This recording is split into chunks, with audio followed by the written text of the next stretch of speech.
Isang linggo matapos ang sona ni Pangulong Aquino, si Vice President Jejomar Binay naman ang nagsagawa ng tinaguriang niyang True State of the Nation Address. Binakbakan muli ni Binay ang Administrasyong Aquino at inisa-isa ang umunoy kakulangan ng gobyerno. At mula po sa Cavite, nakatutok live si Ivan Mayrina. Ivan! Mel, Vicky, True State of the Nation nga ang bansag ni Vice President Jejomar Binay sa talumpating ito at dito inisa-isa niya ang anyay palpak at manhid na pamamahala ng Administrasyong Aquino at dito sa talumpati hindi rin siya nagkulang sa mga pasaring sa mga makakalaban niya sa 2016. Agaw pansin ang painting ng SA-44 sa entabladong tinayuan ni Vice President Jejomar Binay. Simbolo ng mga litanya ng mga banat ng pangalawang Pangulo sa kanyang halos isang oras sa talumpati. Ang Luneta bus tragedy noong 2010, ang pagpapabaya umano ng pamahalaan sa mga nasalanta ng Yolanda, ang kulang daw na tulong sa mga naapektuhan ng Zamboanga Siege, at ang pagkamatay ng 44 na staff commando sa hindi man lang daw nakuhang banggitin sa nakaraang sona.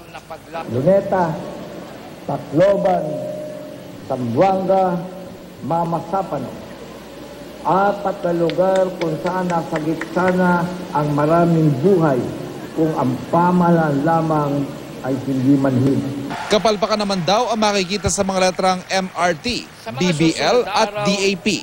Ang di maayos-ayos sa problema sa Metro Rail Transit, ang isinusulong na panukalang Bangsamoro Basic Law at ang Disbursement Acceleration Program na idineklarang unconstitutional ng Korte Suprema. Kinwestiyon din ni Binay ang mga datos sa ginamit ng Pangulo sa kanyang sona sa ekonomiya, sa trabaho. Kung ang unemployment daw ay mababa, paano naman ang underemployment? Kung ang mga OFW daw ay lumiit na ang bilang, hindi raw ito dahil mas maraming oportunidad sa bansa, kundi dahil marami ang na-lay off o napilitang umuwi dahil sa kaguluhan sa pinagtatrabahuang bansa. Hindi tama rito ay itinukubli ng mga magagandang numero ang isang masakit na katotohanan. Hindi lahat ay nakinabang sa pag-unlad. Ito ay exclusive para lang sa iilan. At ang iilan na yan, ay ang mga mayayaman na lalo pang yumaman sa nakaraang 5 taon.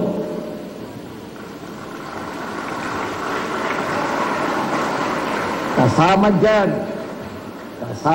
ang mga kaibigan, kaklase at kapartido ng Pangulo.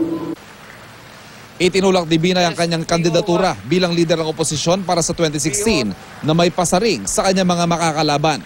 Lalong magiging mailap ang maginhawang buhay kung bibigyan pa ng 6 na taon ang isang administrasyong walang malasakit sa mahirap.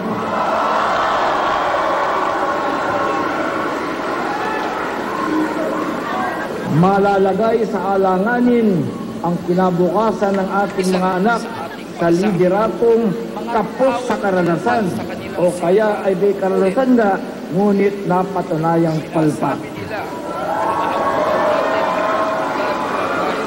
At lalong maghihirap ang masang Pilipino kung magpapatuloy ang pamumuno ng mga hindi nakauunawa sa kanilang kapwa Pilipino.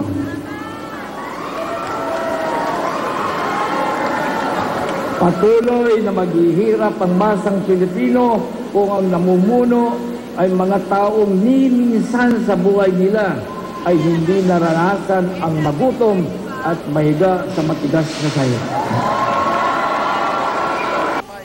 Vicky, kung ihahambing natin ang venue nitong ginawang True State of the Nation Address ni Vice President Jejomar Binay sa naging sona ni Pangulo Aquino doon sa Batasan Pambansa noong nakaraang Lunes, malayo talaga yung mga amenities dito sa gymnasium ng Cavite State University, ni walang aircon, yung mga upuan ay monoblock lamang, at sa Batasan naman talagang todo bihi sa mga nag-attend ng kanyang sona.